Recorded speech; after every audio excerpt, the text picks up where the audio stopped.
Hi friends, welcome to our channel my lifestyle and cooking. First time பார்க்குறீங்கன்னா subscribe பண்ணிவிட்டு பாருங்கள் friends. நம்ம இன்றைக்கி முறுன்னு கிறிஸ்பியாக வேறு லெவல் டேஸ்ட்டில் ஒரு ஈவினிங் ஸ்நாக்ஸ் ரெசிபி தான் பார்க்க போகிறோம்.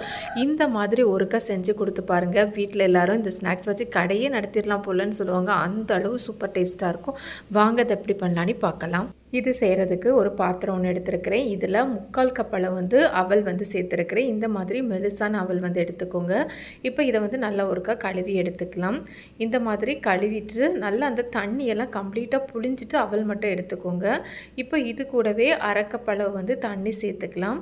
சேர்த்துட்டு அவலை ஊற வச்சிடலாம். ஒரு 5 நிமிஷம் மட்டும் நம்ம இதை ஊற வச்சிடலாம். இப்போது இது இருக்கட்டும். அடுத்ததாக ஒரு பேன் ஸ்டவ்வில் வச்சுருக்கிறேன். இதில் 1/2 கப் அளவுக்கு தண்ணி சேர்த்துக்கலாம். நான் கப் அளவு பார்த்திங்கன்னா எடுத்துருக்கிறது 250 ml கப்பு தான் மெஷர்மெண்ட்டுக்கு எடுத்துருக்கிறேன். அடுத்ததாக இது கூடவே தேவையான அளவு உப்பு சேர்த்துக்கலாம். சேர்த்து இந்த மாதிரி ஒருக்கா கலந்து விட்டுக்கோங்க. கூடவே 1 டீஸ்பூன் போல் எண்ணெயும் சேர்த்துக்கலாம். சேர்த்து இந்த மாதிரி நல்லா ஒருக்கா கலந்ததுக்கப்புறமா நல்லா ஓரளவு ஹை ஃப்ளேம்லேயே வச்சு நம்ம தண்ணியை கொதிக்க வச்சிடலாம். தண்ணி இந்த மாதிரி நல்லா கொதிச்சதுக்கப்புறமா இது கூடவே 1 கப் அளவுக்கு ரவை சேர்த்துக்கலாம். இந்த ரெசிபிக்கு வறுத்த ரவை வறுக்காத ரவைன்னு எது வேணாலும் சேர்த்துக்கலாம். சேர்த்து இந்த மாதிரி கண்டினியூவாக மிக்ஸ் பண்ணிகிட்டே இருக்கணும். நமக்கு இந்த ரவை நல்லா வெந்து அந்த பேன்லேருந்து விட்டு வரணும். இந்த மாதிரி ஒரு கன்சிஸ்டன்சி வரதுலையும் மிக்ஸ் பண்ணி எடுத்துக்கோங்க. இப்போ நம்ம இதை ஸ்டவ் ஆஃப் பண்ணி தனியாக ஒரு பாத்திரத்துக்கு மாற்றி எடுத்துடலாம். இப்போ பார்த்திங்கன்னா இது ரொம்ப சூடாக இருக்கும். இது நமக்கு ஓரளவு சூடு ஆறி வரட்டும். இந்த மாதிரி நல்லா ஒருக்கா ஸ்ப்ரெட் பண்ணி விட்டுக்கோங்க. அப்போ நமக்கு ஆறுறதுக்கு ஈஸியாக இருக்கும். அடுத்ததாக ஒரு பேன் ஸ்டவ்வில் வச்சுருக்கிறேன். இதில் 1 டேபிள் ஸ்பூன் போல் ஆயில் சேர்த்துருக்கிறேன். ஆயில் நல்லா ஹீட் ஆனதுக்கப்புறமா 1/2 டீஸ்பூன் அளவு ஜீரகமும் 1 வெங்காயமும் சேர்த்துருக்கிறேன். அந்த கிளிப் மிஸ் ஆகிடுச்சு, சேர்த்துக்கோங்க. சேர்த்து நம்ம வெங்காயத்தை நல்லா வதக்கி எடுத்துக்கலாம். வெங்காயம் ரொம்பலாம் வதங்கி வர வேண்டாம். லைட்டாக ஒரு டிரான்ஸ்பரண்ட்டாக வரதுறையும் வதங்கி வந்தால் போதும். அடுத்ததாக இது கூடவே 1 டேபிள் ஸ்பூன் போல் இஞ்சி பூண்டு இந்த மாதிரி துருவி சேர்த்துருக்கிறேன். நீங்கள் பேஸ்ட்டாக கூட சேர்த்துக்கலாம். சேர்த்துட்டு நல்லா பச்சை வாசனை போகிறதுறையும் நல்லா இந்த மாதிரி கலந்து விட்டுக்கோங்க.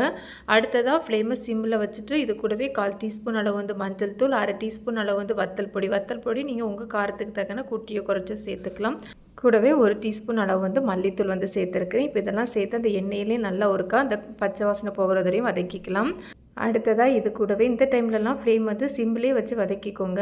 1 டேபிள் ஸ்பூன் அளவு கடலை மாவு சேர்த்துருக்கிறேன். கடலை மாவு சேர்த்து இந்த மாதிரி நல்லா அந்த எண்ணெயிலேயே நல்லா வதக்கிக்கலாம், அந்த பச்சை வாசனை போகிறதுலையும். அடுத்ததாக இது கூடவே 1 டேபிள் ஸ்பூன் அளவு தண்ணி சேர்த்துருக்கிறேன். சேர்த்து நல்லா ஒருக்கா கலந்து விட்டுக்கோங்க. இப்போ நம்ம ஏற்கனவே அவல் ஊற வச்சுருந்தோம்னா அது பார்த்திங்கன்னா நல்லா ஊறி வந்திருக்கு. இந்த மாதிரி கையை வச்சு நல்லா ஒருக்கா மிக்ஸ் பண்ணிக்கலாம். இந்த மாதிரி நல்லா ஒருக்கா பிசைஞ்சு விட்டுக்கோங்க. பிசைஞ்சதுக்கப்புறமா நம்ம இது கூடவே சேர்த்துக்கலாம். சேர்த்து நல்லா கலந்து விட்டுக்கோங்க. அவல் சேர்த்து செஞ்சுருக்கோம். டேஸ்ட் எப்படி இருக்கும்னு நினைக்க வேண்டாம். நிஜமாகவே ரொம்ப சூப்பரான டேஸ்ட்டாக இருக்கும். இந்த மாதிரி கலந்ததுக்கப்புறமா இது கூடவே தேவையான அளவு உப்பு, கொஞ்சம் மல்லியிலையும் சின்னதாக கட் பண்ணி சேர்த்து மிக்ஸ் பண்ணி ஸ்டவ் ஆஃப் பண்ணிக்கலாம். இப்போ இதை ஒரு பிளேட்டுக்கு மாற்றி எடுத்து வச்சுருக்கிறேன். இப்போது சின்னதாக ஒரு பவுல் எடுத்துருக்கிறேன். இதில் 1/4 கப் அளவு மைதா சேர்த்துருக்கிறேன். நீங்கள் மைதாக்கு பதிலாக கோதுமை மாவு கூட சேர்த்துக்கலாம். கூடவே தேவையான அளவு உப்பு சேர்த்துக்கலாம். 1/2 டீஸ்பூன் அளவு சில்லி ஃப்ளேக்ஸ் சேர்த்துருக்கிறேன். 1 டீஸ்பூன் அளவு ஒயிட் கலர் எள்ளு சேர்த்துருக்கிறேன்.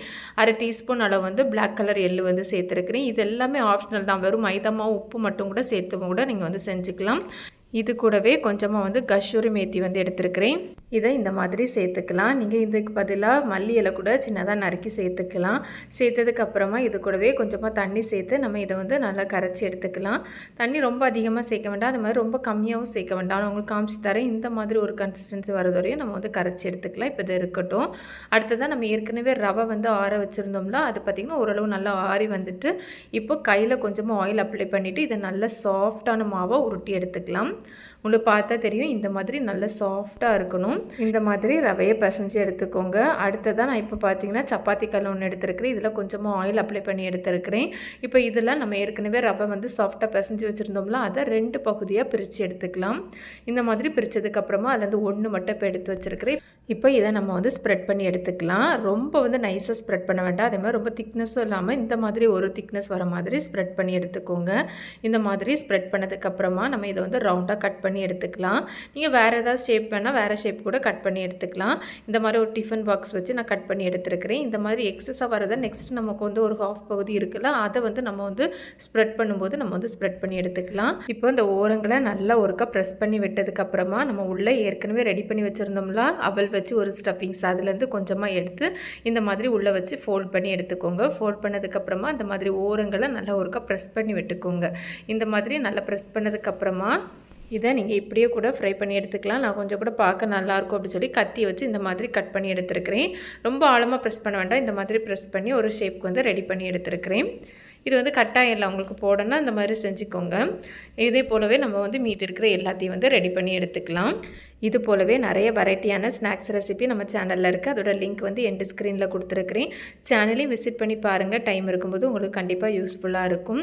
இது போலவே நம்ம எல்லாம் ரெடி பண்ணி எடுத்தாச்சு. இப்போ நம்ம இதை வந்து ஃப்ரை பண்ணி எடுத்துக்கலாம். ஒரு பேனில் சூடு ஆயில் எடுத்துருக்கிறேன். ரொம்ப அதிகமாக எண்ணெய் வேண்டாம், நம்ம ஷாலோ ஃப்ரை பண்ணி எடுத்துக்கிட்டால் போதும். நம்ம ஏற்கனவே மைதா வச்சு ஒரு கலவை ரெடி பண்ணி வச்சுருந்தோம்னா அதில் நம்ம ஸ்நாக்ஸை டிப் பண்ணிவிட்டு எண்ணெயில் சேர்த்து ஃப்ரை பண்ணி எடுத்துக்கலாம். ஃப்ளேம் பார்த்திங்கன்னா ஓரளவு மீடியம் டு ஹை ஃப்ளேம்லேயே வச்சுக்கலாம். வச்சு நம்ம வந்து இந்த மாதிரி எல்லா பக்கமும் திருப்பி மாற்றி போட்டு நல்லா ஒரு கோல்டன் கலருக்கு வர வரையும் ஃப்ரை பண்ணி எடுத்துக்கலாம். இந்த மாதிரி நமக்கு ஃப்ரை பண்ணதும் நம்ம எடுத்துக்கலாம். பார்த்தீங்கனாலே தெரியும் எந்த அளவு கிறிஸ்பியாக இருக்குதுன்னு. இது போலவே நம்ம வந்து மீதி இருக்கிற எல்லா ஸ்நாக்ஸையும் ஃப்ரை பண்ணி எடுத்துக்கலாம். பேனோட சைஸுக்கு தக்கன ஸ்நாக்ஸ் ஆட் பண்ணி ஃப்ரை பண்ணிக்கோங்க. அவ்வளோதான் ஃப்ரெண்ட்ஸ், ரொம்ப ஈஸியான ஒரு ஸ்நாக்ஸ் ரெசிபி. ரொம்ப சூப்பராக கிறிஸ்பியாக இருக்கும். டேஸ்ட்டு பார்த்திங்கன்னா வேறு லெவலில் இருக்கும். கண்டிப்பாக நீங்கள் ஒருக்கா செஞ்சிங்கன்னா விடவே மாட்டீங்க, அந்த மாதிரி டேஸ்ட்டாக இருக்கும். பார்த்திங்கன்னா உங்களுக்கு சவுண்டு கேட்டாலே தெரியும். நான் உங்களுக்கு இப்போ பிச்சு காமிச்சிருக்கிறேன். நம்ம வந்து உள்ளே வந்து ஸ்டஃபிங்ஸ் கூட அவல் வச்சு டிஃப்ரெண்ட்டாக செஞ்சுருக்கோம். ரொம்ப சூப்பரான டேஸ்ட்டாக இருக்கும். செஞ்சு கொடுத்து பாருங்கள், கடையே வச்சிடலான்னு சொல்லுவாங்க, அந்த மாதிரி டேஸ்ட்டாக இருக்கும். கண்டிப்பாக செஞ்சு பார்த்துட்டு உங்களுக்கு எப்படி வந்ததுன்னு மறக்காமல் கமெண்ட்ஸ் பண்ணுங்கள். ரெசிபி வீடியோ பிடிச்சிருந்தால் லைக் பண்ணி ஷேர் பண்ணி சப்ஸ்கிரைப் பண்ணுங்கள் ஃப்ரெண்ட்ஸ். தேங்க்ஸ் ஃபார் வாட்சிங். பை.